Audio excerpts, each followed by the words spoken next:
ഹരി ഓം. ഖണ്ഡം 2. വൃന്ദാവനഖണ്ഡം. അധ്യായം 23. ശ്രീകൃഷ്ണൻ ശംഖചൂഡനെ വധിക്കുന്നു.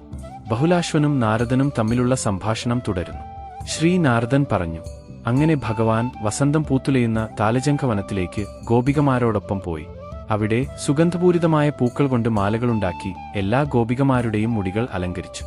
അതിനുശേഷം ശ്രീകൃഷ്ണൻ രാധാസമേതനായി ഗോപികമാരോടൊപ്പം രാസലീല നടത്തി.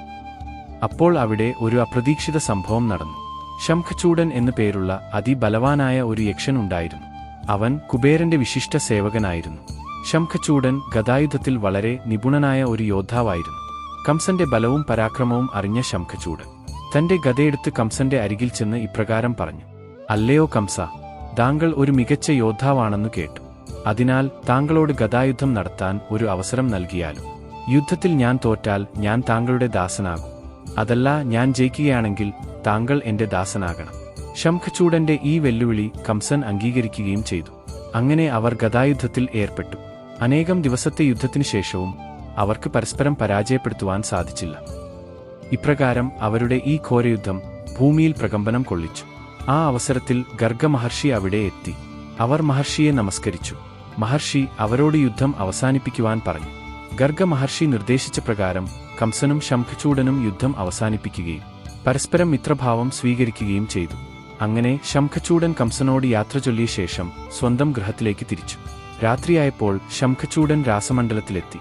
രാധയുടെയും ഗോപികമാരുടെയും മധുരഗാനം ശംഖചൂഡൻ കേൾക്കാൻ ഇടയായി.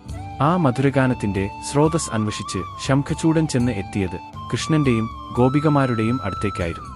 ശംഖചൂഡൻ ഗോപികമാരെ അപഹരിച്ചുകൊണ്ടുപോകാൻ ഒരുമ്പെട്ടു. കറുത്ത നിറവും ഭയാനകമായ രൂപവും ഉള്ള നാവ് നീട്ടി നക്കിക്കൊണ്ടിരുന്ന ശംഖചൂഡനെ കണ്ടപ്പോൾ ഗോപികമാർ ഭയന്ന് നാലുപാടും ഓടിപ്പോയി. ശംഖചൂഡൻ ശതചന്ദ്രാനന എന്ന ഗോപികയെ തട്ടിക്കൊണ്ടു ദൂരേക്ക് ഓടിപ്പോയി. കൃഷ്ണ കൃഷ്ണ എന്ന് ഉറക്കെ വിളിച്ചുകൊണ്ട് ശതചന്ദ്രാനന കരഞ്ഞു. അത് കേട്ടപ്പോൾ കൃഷ്ണൻ അവന്റെ അടുത്തേക്ക് ഓടി. കൃഷ്ണനെ കണ്ടപ്പോൾ ശംഖചൂഡൻ ശതചന്ദ്രാനനയെ ഉപേക്ഷിച്ചിട്ട് രക്ഷപ്പെടാൻ ശ്രമിച്ചു. എന്നാൽ ഭഗവാൻ അവനെ പിന്തുടരുകയും അവർ രണ്ടുപേരും തമ്മിൽ ഘോരയുദ്ധത്തിൽ ഏർപ്പെടുകയും ചെയ്തു. ആ യുദ്ധത്തിൽ കൃഷ്ണൻ ശംഖചൂഡനെ നിലത്തടിക്കുകയും അവന്റെ ശിരസ് ഛേദിക്കുകയും ചെയ്തു. ശംഖചൂഡന്റെ ശിരസിൽ ഉണ്ടായിരുന്ന ചൂടാമണി കൃഷ്ണൻ എടുത്തു. ആ സമയത്ത് ശംഖചൂഡന്റെ ശരീരത്തിൽ നിന്ന് ഒരു തേജസ് പുറത്തേക്ക് വന്നു. ആ തേജസ് കൃഷ്ണന്റെ സുഹൃത്തായ സുദാമാവിന്റെ ദേഹത്തിൽ ലയിക്കുകയും ചെയ്തു. കൃഷ്ണൻ ശംഖചൂഡനിൽ നിന്നെടുത്ത ചൂടാമണി ചന്ദ്രാനനക്ക് നൽകിയ ശേഷം രാസലീല തുടർന്നു. ഇവിടെ 2 ഖണ്ഡത്തിലെ 23 അധ്യായം സമാപിക്കുന്നു. ഹരി ഓം.